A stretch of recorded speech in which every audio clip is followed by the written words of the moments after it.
ایمان پلورونکي 85مه برخه.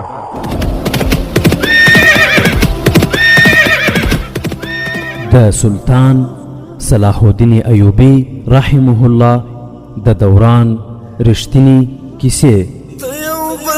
صلاح الدین پر دغه مکارا پیدا کړه، ته یو بل صلاح الدین پر دغه مکارا پیدا کړه. الحمد لله وكفى والصلاة والسلام على رسوله المصطفى. اما بعد. ورونو، په تیره برخه کې تاسو واورېدل سلطان صلاح الدین ایوبی رحمه الله له خپلو لوړپوړو چارواکو او پوځ سره د قاهرې څخه د باندې په مجلس او غونډه باندې بوخت او هلته تقی الدین د سوډان په دښتو کې سرګردان او لالهان ده او پوځ هم تیت په ترک. ورونو، د تیرې برخې په پای کې تاسو واورېدل چې علي بن سفیان وویل غدارانو د دښمن سره لاس یو کړی او د سوډان د محاذ سامان هم بند کړی دی. ورونو، په همدې ډول د تیرې برخې په پای کې تاسو واورېدل چې هغه پسې وویل آیا تاسو به په دې خبره حیران نه شئ چې زموږ د اطرافي او د کلیوالو سیمو د مسجدونو امامان هم د دښمن ملګري او جاسوسان شوي دي. صلاح الدین ایوبي وویل داسې هم نشي کېدای چې زه اداري چارې پوځ ته تسلیم کړم. پوځ چې د کوم هدف او مقصد لپاره روزل شوی هغه په پوره توګه سرته رسوي او په هغې کې بوخت دی چې دا د پوځ او ملت دواړو لپاره غوره ده. لکه څرنګه چې یو اداري چارواکی سالار نشي کېدای، همدارنګه یو سالار هم اداري چارې په ښه توګه سره مخته نشي وړای. خو دا باید هر سالار ته څرګنده وي چې اداري چارواکي کوم کارونه سرته رسوي او په خپلو کارونو کې کومې غلطۍ او رانۍ خو نه کوي. زما ملګرو، الله پاک جل جلاله موږ د تاریخ په یو سخت ازمایښت کې اچولي یو. د مصر حالات تاسو په خپله واورېدل. د سوډان حمله ناکامه شوې ده. تقی الدین د خپلو غلطیو په سبب د سوډان په دښتو او بیابانونو کې نښتی دی. لالهان د ګرځي د هغه پوځ په کوچنیو ګروپونو ویشل شوی دی. د هغه په شا تلل ممکن هم نه ښکاري.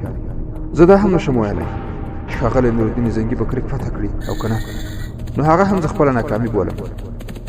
تاسو په ډیرو خرابو حالاتو کې هم دښمن ته ماتې ورکولی شي، خو په کوم محاذ چې دښمن حمله کړې هغه محاذ فتح کول تاسو ته اسان نه ده. تاسو توریالي یاستئ، د دښتو سینې څیرولی شئ، خو زه دا خطر احساسوم چې په دې محاذ کې به تاسې وسله وغورځوئ. ورونو، د دې خبرې په اورېدو سره د غونډې څخه څو احساساتي اوازونه راغلل چې بیا سلطان صلاح الدین ایوبي وویل کله چې د قاهرې اوسنی پوځ مخکې په شوبک او کریک کې هم وو، د هغوی ولولې او احساسات هم ستاسې په شان تاوده او ګرم، خو کله چې په قاهره کې هغوی ته دښمن شنه باغونه ور وښودل نو د بغاوت لپاره تیار او چمتو شول. اوس هغوی داسې حالت ته رسېدلي چې تاسې پرې باور نشئ کولی. یو سالار وویل موږ به د داسې قومندانانو او چارواکو په وژلو باندې خپل کار مخ ته بیایو. بل سالار وویل موږ به تر ټولو د مخ خپل صفونه له غدارانو څخه پاکوو. خو یو بوډا سالار وویل که زما زوی هم د دښمن پلوی او ملګری شي نو زه به یې سر پرې کړم او ستا په قدمونو کې به یې واچوم او زه به دا ثابته کړم. خو زه د داسې احساساتي او جذباتي خبرو پلوی نه یم. د غونډې کسان ټول په جوش کې راغلل. هغوی داسې خلک وو چې د سلطان صلاح الدین ایوبي په وړاندې د خبرو کولو څخه هم وېرېدل.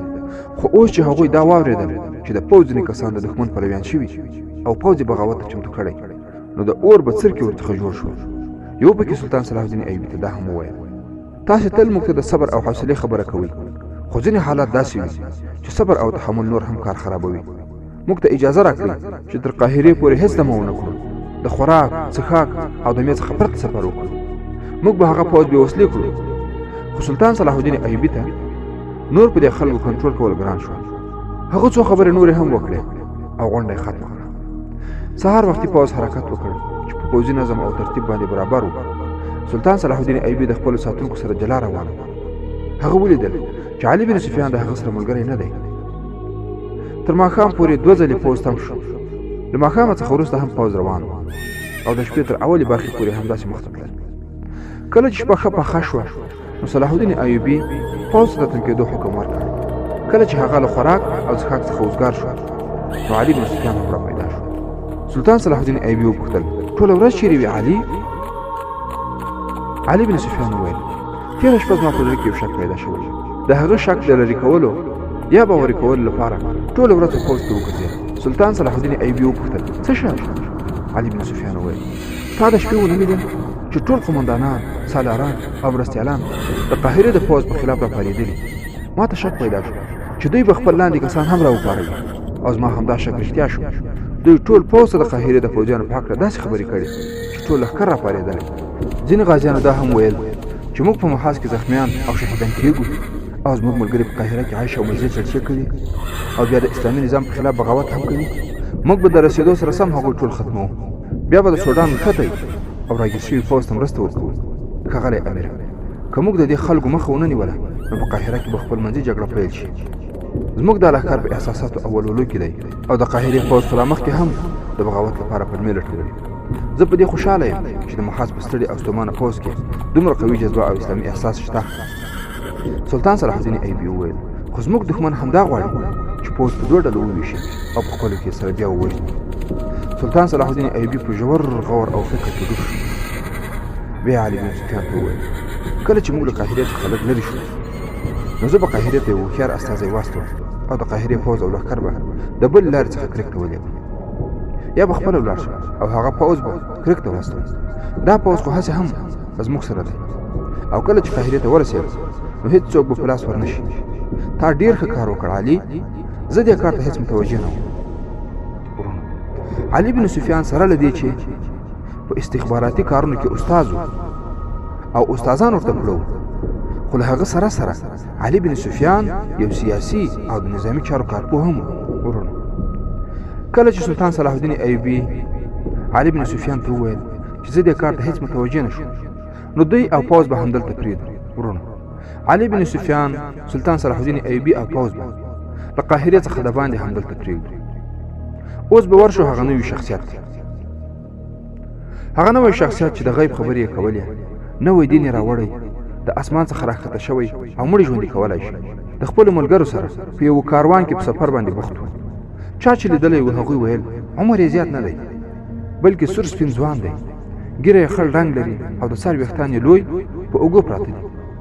خلکو به ویل چې د هغه په سرو سترګو کې د پوره او مکملې سپوږمۍ په شان روښنایي وي، غاښونه یې د ستورو په شان ځلېږي، ونه یې لوړه او بدن یې قوي او مضبوط دی. کله به چې خبرې کولې نو خلک به یې تر اثر لاندې راوستل. ورونو، له هغه غیب ویونکي انسان سره ډېر ملګري، خدمت کوونکي او ډېرې سپرلي په اوښانو باندې غټ غټ مټکي بار و. هغه به د کلو او بانډو څخه لرې په دښته کې تېرول، هغه به له کلیو او بانډو څخه لرې په دښته کې تېرېده او هلته به یې اړول او د خلکو سره به یې په هماغه ځای کې هېڅ کلي ته نه ننوت. په کوم لوري به چې ته د هغه څخه مخکې به څه اوښ سپاره او اسپاره په منډه تلل او په کلیو کې به یې خلکو ته ویل چې آسماني شخصیت را روان دی. هغوی به خلکو ته د هغه کرامتونه او نااشنا شیان بیانول. خلک به د څو ورځو څخه هغه ته سترګې په لار ناست وو. ورونو، په هغه شپه چې علي بن سفیان سلطان صلاح الدین ایوبي ته وویل چې د محاذ پوځ د قاهرې د پوځ په خلاف راپارېدلی، په همدې شپه نوی غیب ویونکی د قاهرې څخه ډېر لرې د خرماو په یو بڼ کې ډېره اچولې وه. د هغه یو اصل دا و چې د سپوږمۍ په شپه به یې د چا سره نه لیدل، د ورځې خو یې د چا سره خبرې هم نه کولې. تیاره شپې د هغه خوښې وې. د هغه په مجلسونو او محفلونو کې به داسې رڼاګانې بلېدلې چې د یوې رنګ به د بلې څخه توپیر درلود. دې رڼاګانو خپله یو اثر درلود چې خلک به یې اغېزمن کول. هغه چې د خرماو په کوم بڼ کې ډېره لګولې وه، له هغه بڼ سره نږدې یو کلی هم چې زیات اوسېدونکي یې مسلمانان وو، چې ځینې پکې حبش او سوډانیان هم. په هغه کلي کې یو جومات هم و چې امام یې د چوپ او غلي طبیعت څښتن و. د یوې یا یوې نیمې میاشتې څخه د هغه سره یو ځوان د زده کړې لپاره هم اوسېده. دا ځوان چې خپل نوم یې محمود بن احمد ښوده، د بل کلي څخه د زده کړې لپاره راته. د دې ځوان کار یوازې په زده کړه پورې اړه درلوده، خو هغه یو بل په زړه پورې کار هم پیدا کړی و. په هغه کلي کې یو پیغله نجلۍ اوسېده چې نوم یې سعدیه و. ورونو، د سعدیې محمود دومره خوښ شوی و چې څو ځلې یې پرې د خپلو وزو شیدې هم څښلې وې. په لومړي ځل د محمود او سعدیې لیدل په هغه دښته کې شوي وو چې هلته به یې خپلې وزې او د اوښان څرول او اوبه یې ورکولې. یو ځل سعدیې خپل څاروي د اوبو لپاره چینې ته بوتلل چې هلته محمود بن احمد هم د اوبو لپاره راغلی و. سعدي ورڅخه وپوښتل د کوم ځای څخه راغلی یې او چیرې روان یې؟ محمود ورته وویل چې زه نه د کوم ځای څخه راغلی یم او نه چیرې ځم. ورونو سعدي په دې خبره وخندل ځکه ځواب د خندا وړ و. نو سعدي د محمود څخه وپوښتل مسلمان که؟ محمود بن احمد ورته وویل زه مسلمان یم. نو سعدي ډېره خوشحاله او په خندا شو. محمود هغې ته خپل اصلي ځای نه ښود. هغه د سعدي سره داسې خبرې وکړې چې د هغې خوښ شو. هغې ورڅخه د سوډان د جګړې په هکله وپوښتل ځکه هغې ورسره مینه درلوده چې مسلمانان په څه حالت کې دي. کله چې هغې د سلطان صلاح الدین ایوبي په هکله وپوښتل نو محمود ورته داسې خبرې وکړې چې د هغې په نظر کې سلطان صلاح الدین ایوبي یو فرښته او آسماني انسان معلوم شو. سعدي وپوښتل آیا سلطان صلاح الدین ایوبي د هغه چا څخه هم ډېر مقدس او سپېڅلی دی چې له اسمان څخه راښکته شوی په غیب پوهېږي او مړي راژوندي کوي؟ خو محمود یې په ځواب کې وویل سلطان صلاح الدین ایوبي مړي نشي راژوندي کولی، په غیب یوازې او یوازې یو الله جل جلاله پوهېږي.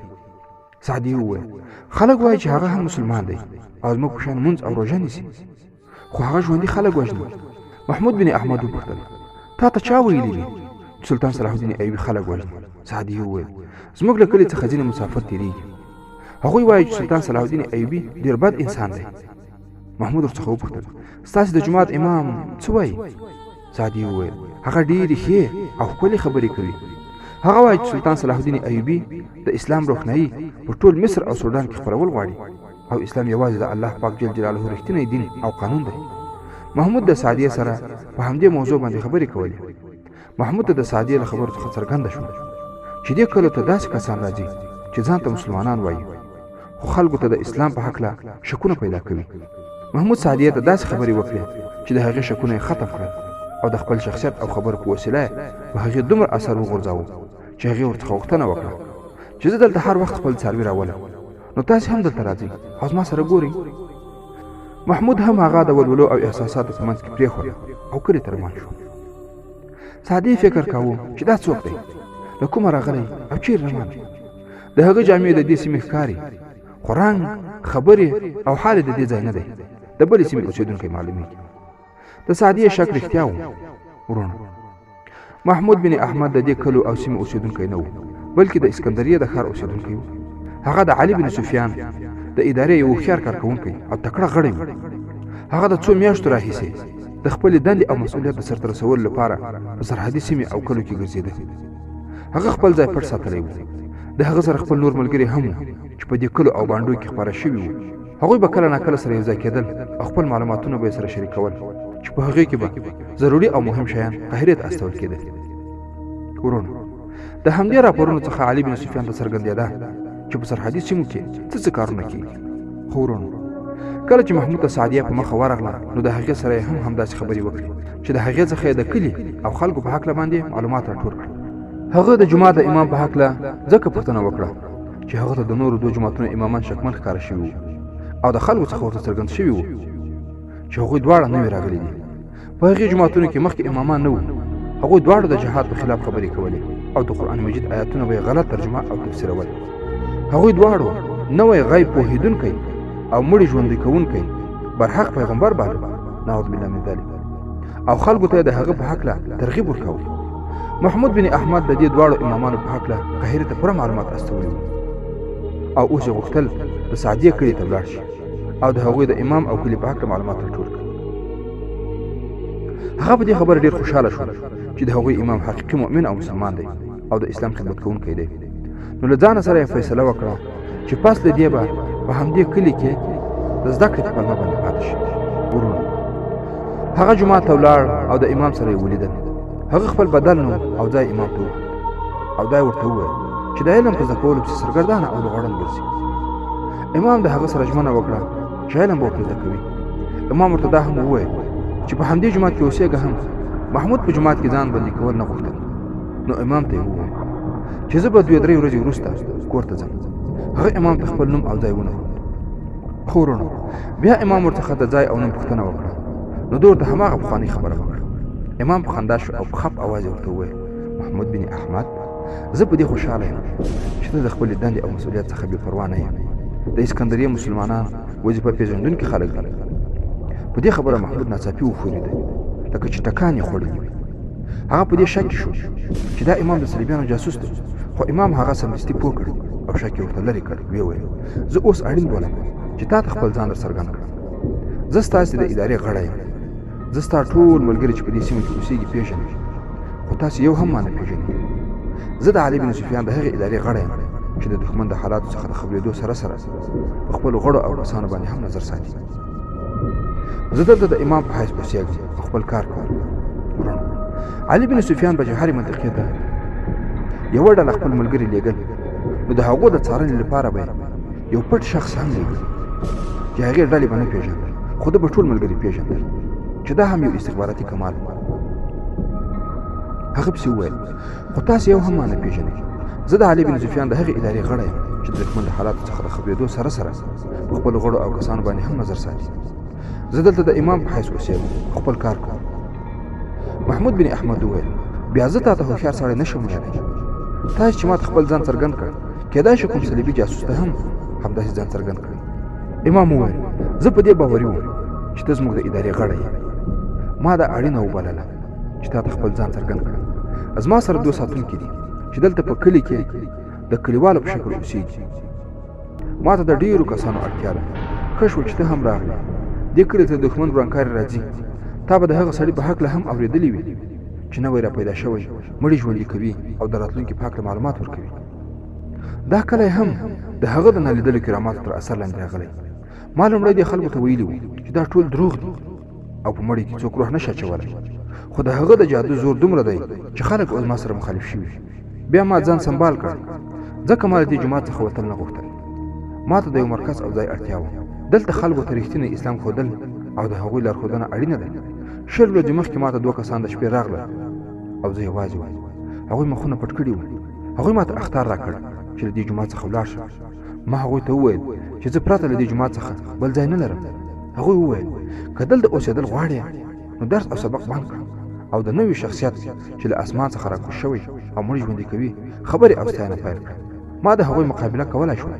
د هغوی وژل او ځان وژل راته ګران کار نه ښکارېده، خو په دې شکل ما خپل مسؤلیت نشو سرته رسولی. ما هغوی ته دا ډاډ ورکړ چې سر له نن څخه ما خپل دوست او ملګری وبولئ. هغوی راته وویل که دا کار دې وکړ نو هم به نه وژل کېږي او هم به درته د سپینو زرو سکې په تحفه کې درکول کېږي. ورونو، محمود بن احمد وویل نو بیا تا د خپل واز او خطبې رنګ او شکل بدل کړی؟ امام ځواب ورکړ تر یوې اندازې پورې زه اوس 2 ډوله خبرې کوم. ما ته د سپینو زرو اړتیا نشته، خو د خپل ځان اړتیا راته شته. زه د خپل مسؤلیت د پوره کېدلو څخه مخکې مړ کېدل نه غواړم. ما نه غوښتل چې ستاسې ملګري ولټوم او هغوی هم په خطر کې واچوم. الله پاک جل جلاله اوس ته خپله راوستې. په هغه شپه زما ساتونکي زما سره نه و. اوس به ته زما سره اوسېږي. ته به زما د شاګرد په صفت دلته پاتې کېږي. ته به د ساده او بې سواده خلکو په شان خبرې کوي. په دې کلي کې 4-5 کسان داسې دي چې زموږ ملګرتیا کولی شي. که چیرې په دې نږدې برخو کې زموږ د پوځ کوم ټولی پیدا شي نو دا به زموږ کار نور هم اسانه کړي، خو زموږ د ګروپونو په قمندانانو باور کول هم خطر لري. دښمن هغوی د ښځو او اشرفیو په وسیله د ځان ملګري کړي. هغوی تنخوا زموږ څخه اخلي خو کار دښمن ته کوي. ورونه، محمود بن احمد د هماغې ورځې څخه د امام سره اوسېدی. امام هغه ته 2 ساتونکي وښودل او په خپلو کې سره پېژندګلوي وشوه. خو ورونو، ماښام چې کله سعدیې امام ته خوراک او څښاک راوړ نو محمود یې هم هلته ولید. ډېره حیرانه شوه او بیا په مسکا شوه. محمود ورته وویل زما لپاره خوراک او څښاک نه راوړې؟ سعدیې خوراک او څښاک د امام په خونه کې کېښودل او بیا په منډه کور ته ولاړه. د ځان سره یې د شیدو پیاله او ډوډۍ راوړه. چې کله سعدیه ولاړه نو امام محمود ته وویل دا د دې سیمې تر ټولو ښکلې او ښایسته نجلۍ ده. هوښیاره او تنقي ځوانه ده. د هغې سودا اوس روانه ده. محمود وپوښتل سودا که واده؟ امام وویل سودا. ته پوهېږې چې د دې خلکو واده هم سودا ده، خو د سعدیې بلکل سودا روانه ده. موږ باید د هغې په هکله اندېښمن نه وای، خو سوداګر شکمن خلک ښکاري. هغوی د دې سیمې اوسېدونکي نه ښکاري. ما ته دا کسان هغه معلومیږي چې ما ته یې ګوتڅنډنې کړې وي. ته په دې ښه پوهېږې چې دا خلک به دا نجلۍ په خپل رنګ کې رنګوي او بیا به یې زموږ په خلاف استعمالوي. اوس د دې نجلۍ ساتل او بچ کول د دې لپاره اړین دي چې دا به زموږ په خلاف استعمالېږي او د دې لپاره هم چې دا مسلمانه پیغله ده. موږ د خاورې، دین او ملت د ساتلو په خوا کې د خپلو لوڼو او خویندو پت، عزت او حیا هم خوندي کوو. ورونو، هر مجاهد هم دا ډول احساس او نیت لري چې د خپل دین، ملت، ناموس، خاورې او د لوڼو د عفت د خوندي کولو او عزت ساتلو لپاره هم او عزتونو د ساتلو لپاره هم هر ډول هڅې کوي او نه یې درېږي. هغه پسې وویل زه هیله من یم چې دا سودا به نه کېږي، ځکه د سعدیې پلار ما خپل ملګری او پلوی کړی دی، خو هغه غریب او یوازې دی، هغه د رسم او رواج څخه هم نشي کېدای. په هر صورت دلته د سعدیې له موږ څخه پرته بل ساتونکی او محافظ نشته. د دې څخه وروسته محمود د امام شاګرد شو. شپې او ورځې تېرېدې، د محمود او سعدیې لیدنې کتنې سره کېدې. نجلۍ به هغه څړځای ته راتله او محمود به هم هلته وته. کله چې د محمود او سعدیې ترمنځ خبرې ازادې شوې نو هغه ورڅخه وپوښتل چې هغه څوک دی چې ستا سودا کول غواړي؟ ورونو څه فکر کوئ چې هغه څوک دی چې د سعدیې سودا کول غواړي؟ او همدارنګه د سلطان صلاح الدین ایوبي رحمه الله په اړه باندې څه فکر لرئ چې ورسره راغلی پوځ به څنګه غلی او د قاهرې پوځ به چې بغاوت ته هم چمتو دی په څه ډول له قاهرې څخه وباسي؟ او هلته د نورالدین زنګي رحمه الله په اړه باندې څه فکر کوئ چې هغه به د کرک کلا فتح کړي او که نه؟ ورونو دې او د دې ته ورته پوښتنو ځواب به په راروانو برخو کې سره له ګټورو استخباراتي او جهادي تبصرو واورئ ان شاء الله تعالی. د 85مې برخې پای.